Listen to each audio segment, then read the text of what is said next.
जब किसी का सही मार्ग तय होने लगता है तो दो बातें उसको गिराती हैं, भय या प्रलोभन। जो भय से भी नहीं लड़खड़ाता, प्रलोभन से भी नहीं रुकता, उसमें 33 भागवतिक सद्गुण प्रकाशित हो जाते हैं। पहला, अहिंसा। मन वचन कर्म से भी कभी वो किसी की हिंसा नहीं करेगा, न मन से, न वचन से, न कर्म से। धर्म का अलग अलग उपदेश है, स्थान, व्यक्ति, योग्यता, अधिकार के अनुसार। अहिंसा हमारे लिए है, हम निवृत्ति मार्ग के हैं। आप एक वीर योद्धा हैं राष्ट्र रक्षा के लिए, तो आपके लिए कठोरता चाहिए हृदय में। यदि आप दयालुता धारण करेंगे तो हमारा राष्ट्र संकट में पड़ जाएगा। आपके लिए माला चलाना नहीं, आपके लिए गोली चलाना भजन है। आप अपने धर्म से युक्त रहिए। अर्जुन जी कह रहे मैं सन्यास लेकर भिक्षा मांगकर खा लूंगा, युद्ध नहीं करूंगा। भगवान कह रहे गलत, पर धर्मो भयावहा, स्वधर्म का पालन कर, इस समय नहीं भय को प्राप्त हो जाएगा। ये परमार्थ के पथ पर जो भगवत प्राप्ति के मार्ग में चला है, जिसको भगवान ने ये मार्ग दिया है, उसके लिए पहला सद्गुण अहिंसा। मन से, वचन से, कर्म से किसी की हिंसा नहीं करना। हिंसा और अहिंसा का निर्णय स्थान, अवसर, धर्म की स्थिति के अनुसार दिया जाता है, ना कि सार्वभौम। सार्वभौम अहिंसा का सिद्धांत नहीं चलेगा। हमारे धर्म का नाश करने आ रहा, हम अहिंसा व्रत लेकर बैठे, हमारी मर्यादा, हमारे राष्ट्र, हमारे धर्म का नाश करने जा रहा है, तो इस समय हिंसा ही अहिंसा से बढ़कर के भी है। ये समझना होगा। इसलिए बहुत विवेक परमार्थ में चाहिए। जो निवृत्ति परक साधक हैं, उनके हृदय में अहिंसा धर्म का प्रादुर्भाव होता है, और अहिंसा धर्म भी अपना रूप अलग धारण करता है। जैसे वेन राजा ने भगवान के विरुद्ध आचरणों की स्थापना करनी चाहिए, तो संतों ने जो अहिंसा व्रत के परम पुजारी, उन्होंने उसकी हिंसा कर दी, क्योंकि उस समय हिंसा ही सबसे बड़ा धर्म है। और उसके शरीर से फिर मत कर भगवान पृथु को प्रकट किया। ये बड़ा सूक्ष्म विषय, धर्म बड़ा सूक्ष्म विषय है। दूसरा, सत्य। मन से जो सोचा गया, वाणी से वही बोला गया, आचरण में वही किया गया, उसे सत्यवादी कहते हैं। सत्य वचन में जरूर होना चाहिए। तीसरा, आस्तेय, चोरी ना करना, कभी भी किसी की चोरी ना करना, ये भगवान के भक्त में आ जाता है। चौथा, ब्रह्मचर्य। अगर गृहस्थ है तो संयम के अनुसार ब्रह्मचर्य, एक नियत समय के अनुसार ब्रह्मचर्य। विरक्त है तो आजीवन अखंड ब्रह्मचर्य। ये लक्षण प्रकट हो जाता है। पांचवा, अपैशुन, कभी किसी की चुगली ना करना। ये साधक ध्यान दे, कभी किसी की चुगली ना करना। कैसे? तुम सुना उसने ऐसा ऐसा ऐसा, आग लगा दी, फिर उसकी बात तुम्हें सुना, जिसकी बात थी वो तो ऐसा कह रहा है, दोनों को भिड़ा दिया, मुस्कुरा के चल दिया, तो तुमको ऐसी जगह भिड़ाया जाएगा जहां मुस्कुरा ही नहीं पाओगे, क्योंकि वो देख रहा है, तीसरा कोई देख रहा है, वो ऐसी जगह भिड़ाएगा कि तुम्हारी महीनों की मुस्कुराहट गायब हो जाएगी। होश में नहीं, किसी की भी चर्चा नहीं करनी। इनकी बात उनसे कहना, उनकी बात उनसे कहना, इसे चुगली कहते हैं। शास्त्रीय भाषा में अपैशुन नहीं करना, ये हृदय को मलिन कर देता है। किसी की वार्ता नहीं। कभी श्री जी की वार्ता चार खड़े होके करो, बोधनता परस्परम, लाडली जी का ऐसा स्वभाव, ऐसे सुंदर, ऐसे, तो छाती ठंडी हो जाए। कभी श्री जी की चर्चा नहीं सुनते। आपस में जब दो मिलेंगे तो चर्चा होगी, तो प्रपंच की होगी। वो साधक नहीं, प्रपंची कहा जाता है। अरे जैसी हरिवंश प्रपंच बंच सब ये काल ब्याल को खायो, यह जिए जान श्याम श्यामा पद कमल संग सिरनायो। छठवां है लज्जा। लज्जा कहते पाप कर्म करने में बहुत संकुचित हो जाना, नहीं, मन से ही घृणा हो जाए, नहीं नहीं नहीं, हमें नहीं चाहिए। हम प्रभु के मार्ग के पथिक हैं। सातवां अमानिता, ये लक्षण उदय होते हैं। मान की बिल्कुल चाह न रह जाना, और ये बहुत खतरनाक है, बहुत खतरनाक। सबसे पहला लक्षण है ब्रह्मबोध महापुरुष का मान रहित होना। निर्मान अमोहा जित संग दोषा। मान, सभी मान प्रद आप अमानी, मान कभी स्वीकार नहीं करना चाहिए। महापुरुषों को देखो, आज भी गुरुदेव भगवान आरती करके सबको पंचांग प्रणाम करते हैं, सबको पंचांग प्रणाम करते हैं। अपने लोग गुरु जी आचार्य चरण सर्वान वस्तुतया निरीक्ष परम स्वाराध्य बुद्धिर मम क्वाहम तुच्छा परम अधमा। आचार्य चरण क्या कह रहे? क्वाहम तुच्छा परम अधमा।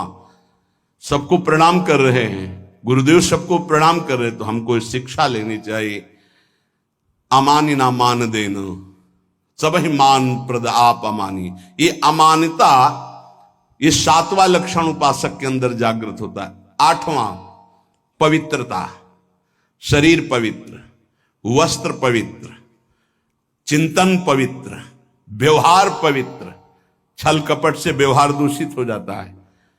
अरे बहुत बहुत, अगर आप भगवत मार्ग में, तो कभी ऐसा मत करना, क्योंकि जिससे कर रहे हो और आप उसके बीच में ईश्वर विराजमान है, उसी की आराधना के मार्ग में तो चले हो। पवित्रता, शरीर पवित्र हो और वस्त्र पवित्र हो। ये आपका लोक शंका, मल त्याग आदि बहुत सावधानी से पवित्रता का निर्वाह करोगे तो शरीर राग का नाश हो जाएगा। ध्यान रखना, जितना पवित्र हो कोई, उतने शरीर राग का नाश होगा। ये उल्टा लक्षण है। शरीर को पवित्र रखना, शरीर राग का नाश। शरीर को अपवित्र रखना, अत्यंत ममता आसक्ति शरीर से हो जाएगी। देखो, इसीलिए अत्यंत ममता आसक्ति शरीर से है। नवा, संतोष। जैसी परिस्थिति प्रभु ने दी उसमें राजी रहना। जोई जोई प्यारो करे सोई मोहि भावे। कोई चाह न रखना, ये संतोष धन है। इसी से सारी कामनाएं नष्ट हो जाती हैं। बिन संतोष न काम न साही, और अछत काम सुख सपन्यों नाही। बिना संतोष के कामनाओं का नाश नहीं होता। तो उपासक के हृदय में संतोष आ जाता है, जैसा प्रभु ने दिया। आज सब्जी भी नहीं है, प्रभु की बड़ी कृपा है, रोटी अकेले पा ली। आज रोटी भी नहीं है, जल से काम चला लिया। किसी संत से किसी ने पूछा कि प्रसाद पाया, तो उन्होंने कहा नहीं, माधुकरी नहीं मिली। फिर क्या पाया? बोले पा लिया है। क्या पाया? बोले भूख को पा लिया है। आज प्रभु की इच्छा है से भूख को पा लिया है। संतोष, काहू सो कछु न चाहोगो, संतोष। दसवां तितिक्षा, महान सहनशील। दूसरे के कटु वचन, शरीर की पीड़ा, ऋतुओं का प्रभाव, अंदर की जलन, संतुष्टायन के नवा। तितिक्षा, ये महान लक्षण है भगवत प्राप्ति के मार्ग के पथिक का। जरा सी बात में विक्षिप्त हो जाना, चिड़चिड़ा स्वभाव कर लेना, नाना प्रकार की असत वृत्तियों में दौड़ जाना, ये साधक का स्वभाव नहीं होता। बड़े से बड़े कष्ट को हंसकर सहना, बड़े से बड़ी विपरीत परिस्थिति को मुस्कुरा के सहना, ये भगवान के पार्षद का लक्षण होता है। आप भगवान के पार्षद हैं, भगवत मार्ग के पथिक, चाहे गृहस्थी हो चाहे विरक्ति। 11वां निष्कपटता। संत सरल चित जगत हित जान स्वभाव सने। संतों का स्वभाव, उनका सने, उनकी चित्त की स्थिति सरल होती है, कपट नहीं। निष्कपटता उनके हृदय में जागृत हो जाती है। 12वां संत संग में अत्यंत गाढ़ प्रेम आसक्ति, ये पैदा हो जाए भगवत कृपा पात्र के अंदर। 12वां संत संग, सत्संग, भागम भाग मच जाएगा। कैसे मैं सत्संग में आगे बैठूं जिससे मैं वक्ता के मुखारविंद पर चातक की तरह दृष्टि रख करके उनके वाक्यों का पान स्वाति की बूंद की तरह करूं। सच्चे श्रोता का लक्षण, मैं भाग कर जाऊं और उनको देखता रहूं और उनके वाक्य जो निकल रहे हैं उनका पान करूं श्रवणेन्द्रिय के द्वारा। 13वां संत सेवा की भूख। ये प्रकट हो जाती पक्का। मैं साधु हूं ऐसा नहीं रहता, यही रहता है भगवान कब ऐसी कृपा करेंगे कि संत सेवा हो जाए। एक साधक कह रहे थे कि जब संत सेवा होती है, उनके दर्शन सेवा का अवसर मिलता है, तो ऐसा लगता है कि ये कभी बंद ना हो और जीवन भर मुझे साधु सेवा मिलती रहे। बहुत अच्छा लगा कि हम लोग जब उनकी सेवा में खड़े होते तो एक अलौकिक आनंद मिलता है। संत सेवा की भूख जग जाना।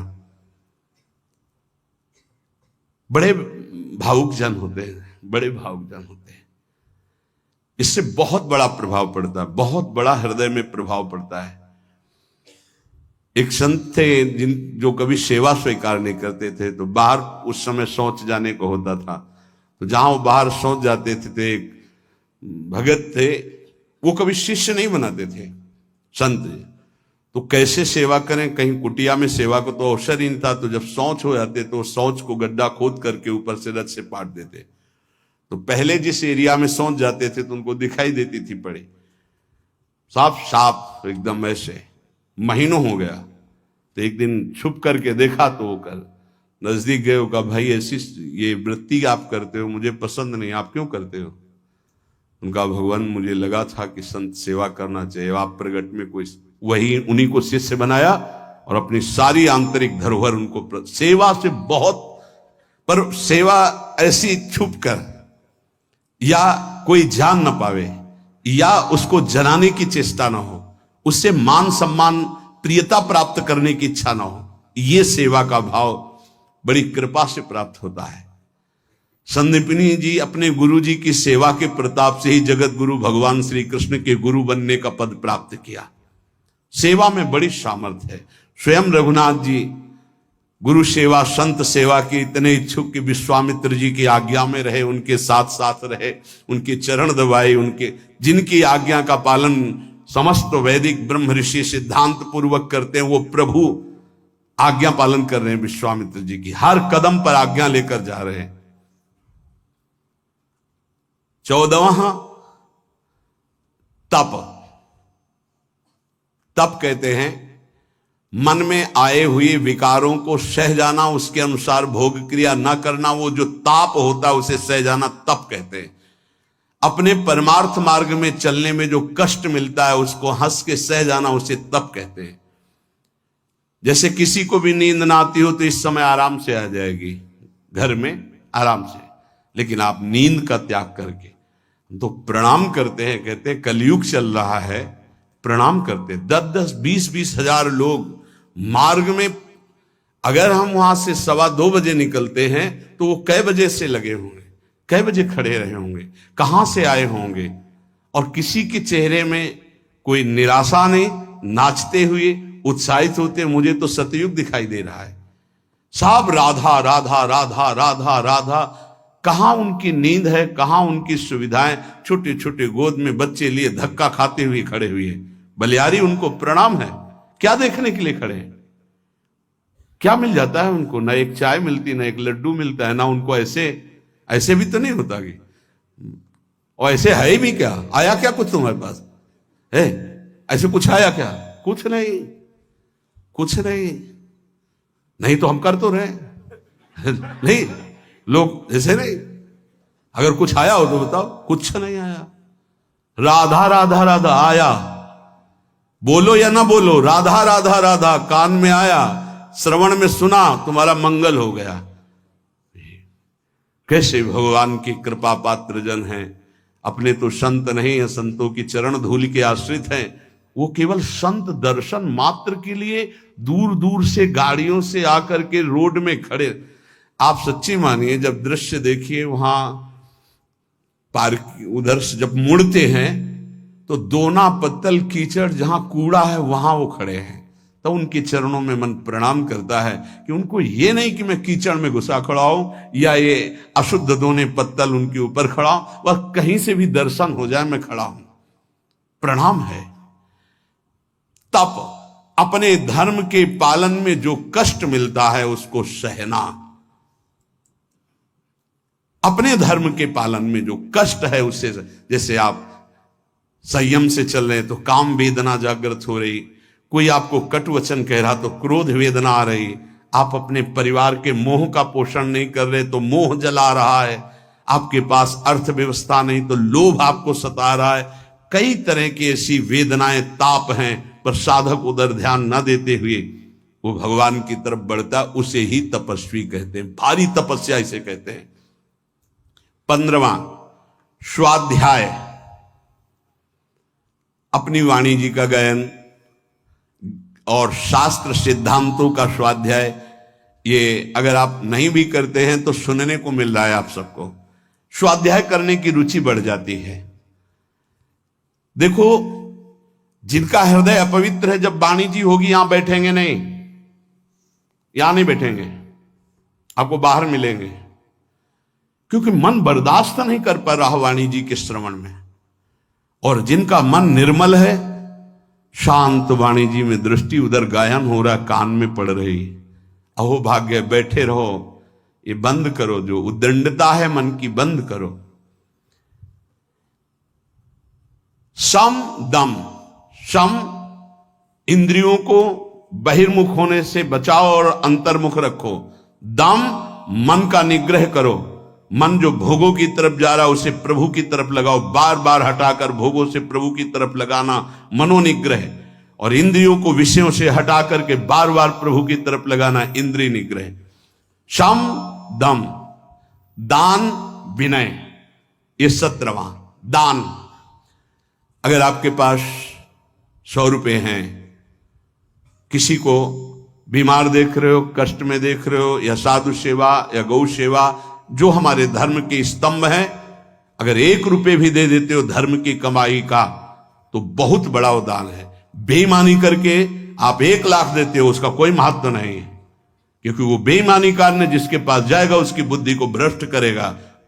धर्म के द्वारा कमाया हुआ यदि 1 रोटी भी दे देते हो तो वो दान माना जाता है। और अगर कहीं ये मानकर दे देते हो कि आपकी वस्तु आपको समर्पित, तो सेवा बन जाती है।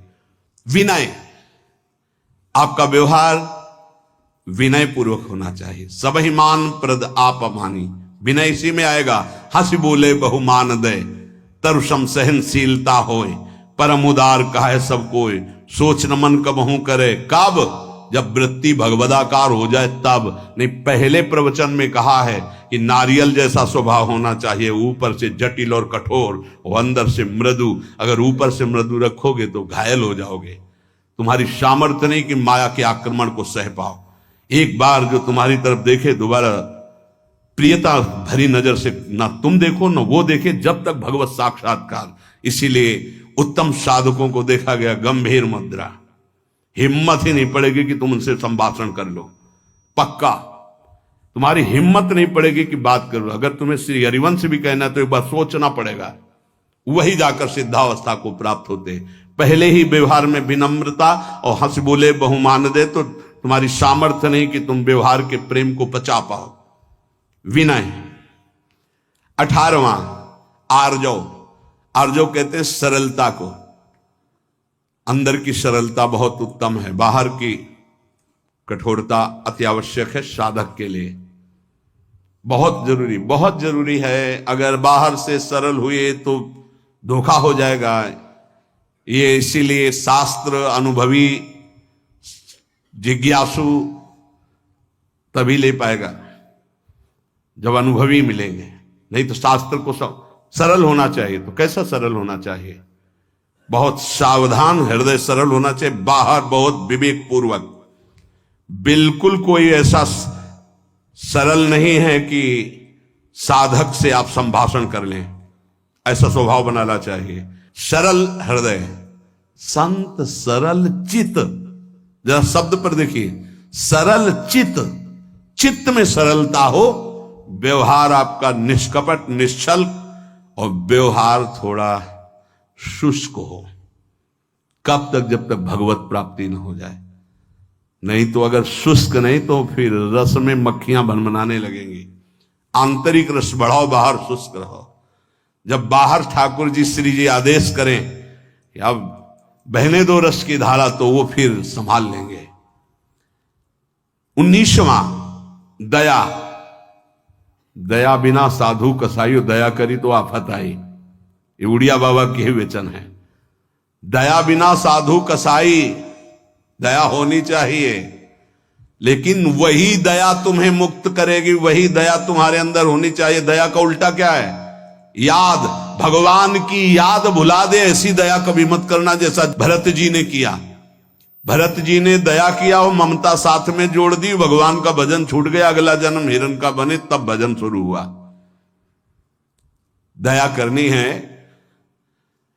पर दयालु भगवान का स्मरण करते हुए जो दया हो जाए, ऐसी दया नहीं करनी कि भगवान का स्मरण छूट जाए, हम फंस जाएं उस दया में। बहुत ऐसी जगह है जहां दया में फंसा जाता है, फिर निकलना बहुत कठिन होता है, भगवान ही निकालते हैं। दया। और 20वां है प्रबल श्रद्धा। एक होती श्रद्धा, हमें आप पे बहुत श्रद्धा, प्रबल श्रद्धा, किसी के कुछ भी कहने पर भी हमारी श्रद्धा में कोई फर्क नहीं है, कुछ भी। जैसे श्री बलि जी की प्रबल श्रद्धा श्री भगवान पर। गुरुदेव कह रहे हैं कि इनको 3 पग देने को कहा है, तुम्हारी सारी संपत्ति नष्ट हो जाएगी, ये तुम्हें 1 इंच जगह नहीं छोड़ेंगे, ये त्रिभुवनपति भगवान हरि हैं, वापस ले ले संकल्प, मैं कह रहा हूं। प्रबल श्रद्धा, गुरुदेव की बात नहीं मानी। और प्रबल श्रद्धा, शाप दे दिया, जा ईश्वर भ्रष्ट हो जा, फिर भी कोई भय नहीं, संकल्प किया। प्रभु ने अपना विस्तार किया, नाप लिया सब कुछ, और फिर डांट लगाई। देखो प्रबल श्रद्धा। बोल 3 पग पृथ्वी दान के लिए कह रहा था, आप कहां? गुरु ने मना किया था, नहीं माना ना, बड़ा दानी बनता था। वरुण पास से बांध दिया जो प्रतिपल महान कष्ट देता है। अब बोल 3रा पग कहां पूरा करेगा? बलि जी की प्रबल श्रद्धा में कोई फर्क नहीं पड़ा। प्रहलाद जी के नाती हैं, महाभागवत प्रहलाद जी के नाती, विरोचन पुत्र महाराज बलि। उन्होंने कहा, प्रभु अभी तो आपको प्रणाम भी नहीं किया, हाथ बंधे नहीं, आपको प्रणाम करता। प्रभु हम अपने वचन से पीछे नहीं हटने वाले। 3 पग कहा था, 2 पग में सब नाप लिया, उतने ही बड़े बनो जितने बड़े में मांगा था, और 3रा पग मेरे सर पे रखो और मुझे नाप लो। 2 पग में संपत्ति और 3रे पग में संपत्तिवान को भगवान बिक गए। इसे कहते हैं प्रबल श्रद्धा। गुरु ने साप दे दिया, गुरु ने मना किया, भगवान ने बांध दिया, कटाक्ष किया, पर श्रद्धा पे कोई फर्क नहीं पड़ा। इसे कहते हैं प्रबल श्रद्धा। 21वां विवेक।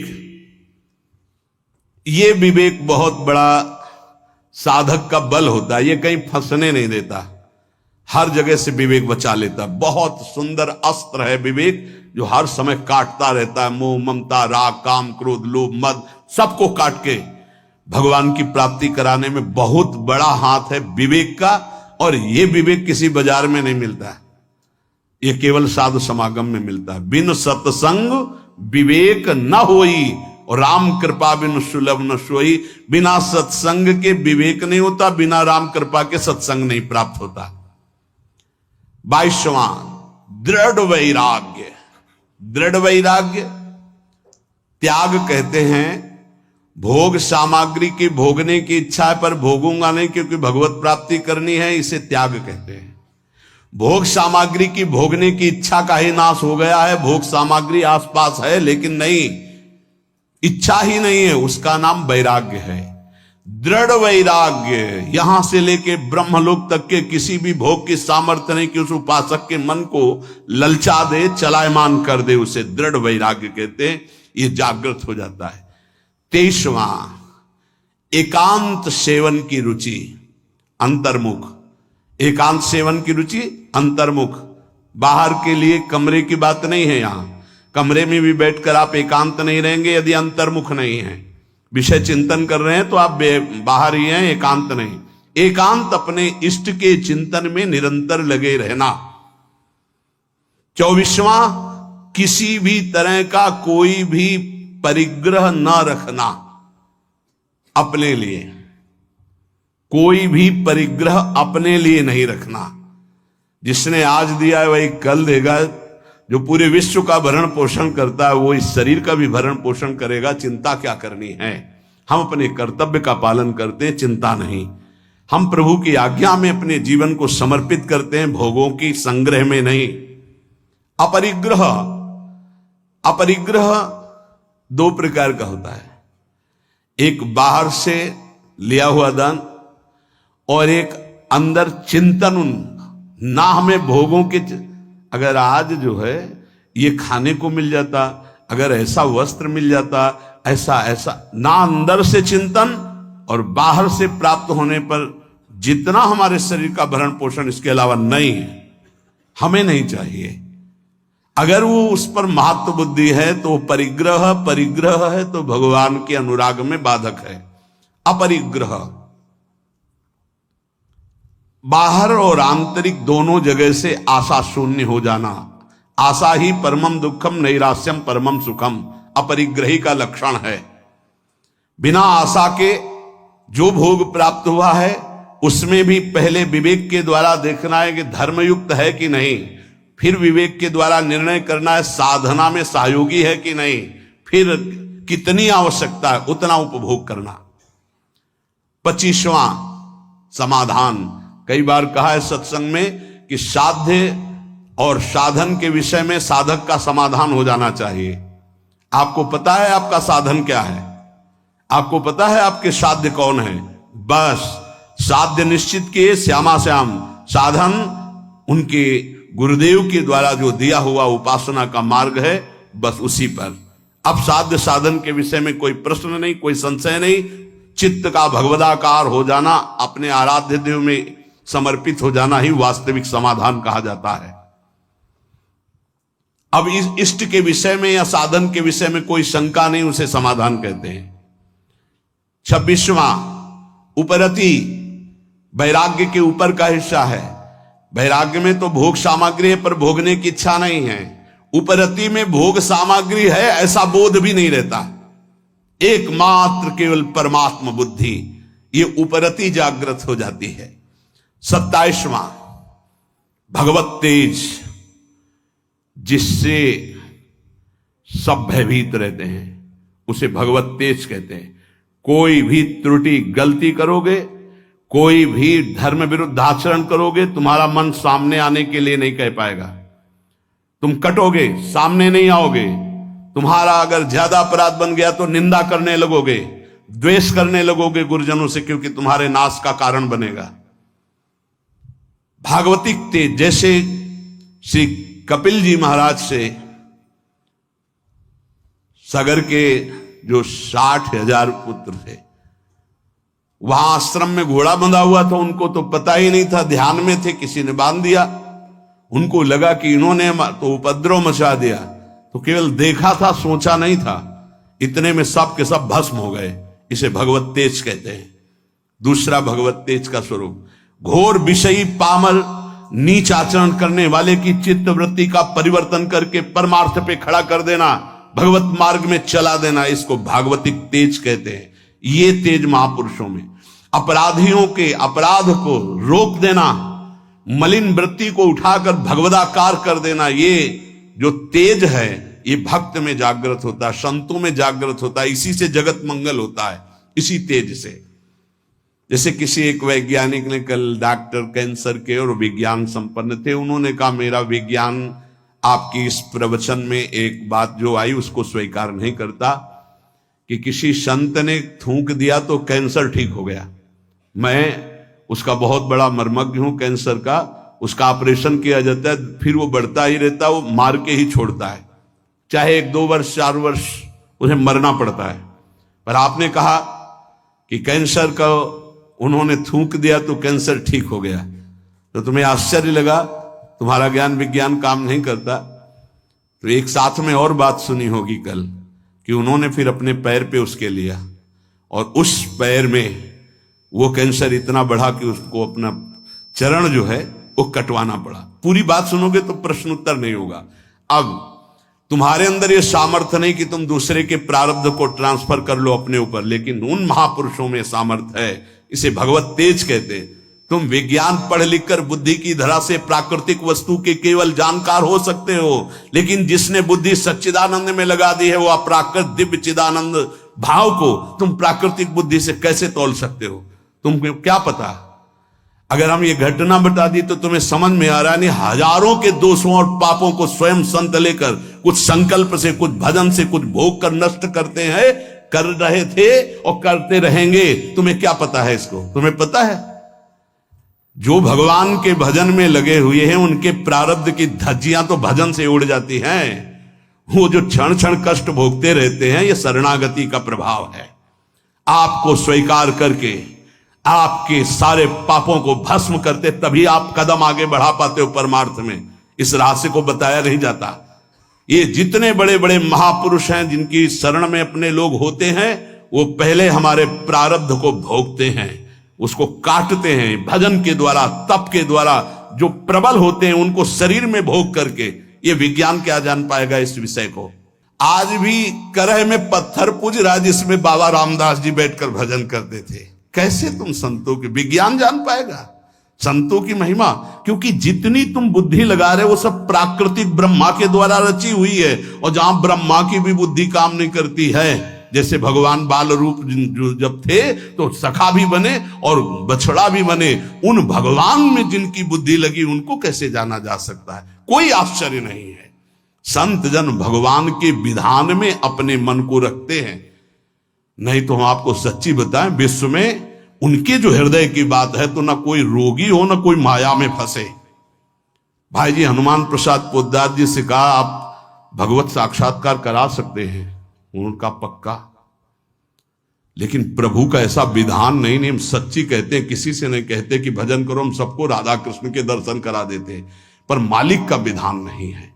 क्योंकि मालिक जैसा खेलना चाहता है जमूरा, वैसे ही उसके साथ खेलेगा। हम उनके दास हैं। प्रहलाद जी ने स्पष्ट देख लो, नरसिंह भगवान से कहा मुझे आपकी कृपा है पर्याप्त, तो मुझे नहीं चाहिए अब कोई वरदान। आपके चरणामृत और नाम जप आपकी कथा से हमारा सब हो जाएगा। हम इनके लिए रो रहे हैं जो माया में फंसे इनको। तो भगवान ने बुला के लाओ किसी को जो बैकुंठ चलना चाहता हो। ये कोई नहीं तैयार हुआ बैकुंठ में, कोई नहीं तैयार हुआ। सच्ची मानो